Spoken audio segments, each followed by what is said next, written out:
তুই বেপরদা নারী, তুই যা পারস দুনিয়ায় বুঝ করে লো, আরো বেড়া দেখা। আমার কথা ডাইরেক্ট, তুই আরো অসভ্য দেখা, তুই রাস্তার লম্পট যত ফাঁস সব ডিরে দেখা। হিসাব রাখ কতজন তোরে দেখে হাসছে। কিন্তু আল্লাহ বলে, বন্ধু জানাই দিয়ে ওই নাফরমান বেপরদা নারীকে আমি রব্বুল আলামিন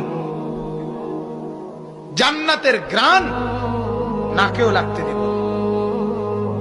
অথচ জান্নাতের ঘ্রাণ বলে নবীজি বলছেন 500 বছরের রাস্তা এখান থেকে। কি রামচন্দ্রপুর মাস দিয়ে লাগছেন আপনারা? রামচন্দ্রপুর হইতো না, এর দূর না, আরো কম। কদ্দুর বেশি? কিটা দিয়ে বুঝাবেন আপনি? কি দিয়ে বুঝেন না এমনি কথাটা? কিটা দিয়ে মাপবেন আপনি? হুতা দিয়া না সিনজি দিয়া? সিনজি দিয়া মাপবেন না অটো দিয়া মাপবেন? কিটা দিয়ে মাপবেন? 500 বছরের রাস্তা, 500 বছর আপনি হায়াত পাইলে না মাপতেন মিয়া? কথা বলছেন না? 500 বছরের রাস্তা মাপতে আপনিও তো 500 বছর হেমাতার যাইতে হইব। তো আপনি যাবেন কেমনে হেমাতে?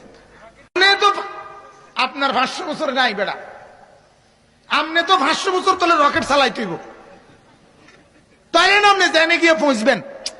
বুঝছেন না আপনি কথাটা? ঠিক আছে আপনি রকেট দিয়ে চালাইবেন, কিন্তু 500 বছর তো কি করতে হইব আপনার চালাইতে হইব। যাই হোক, বুঝাইলাম আর কি। 500 বছরের রাস্তা আল্লাহ নবী বলেন দূরে থাকতেই জান্নাতের ঘ্রাণ নাকে লাগে। নাফরমান বেপর্দা নারী সেই ঘ্রাণটুকুও পাবে না। এটা আল্লাহর আত্মমর্যাদা, গায়রত।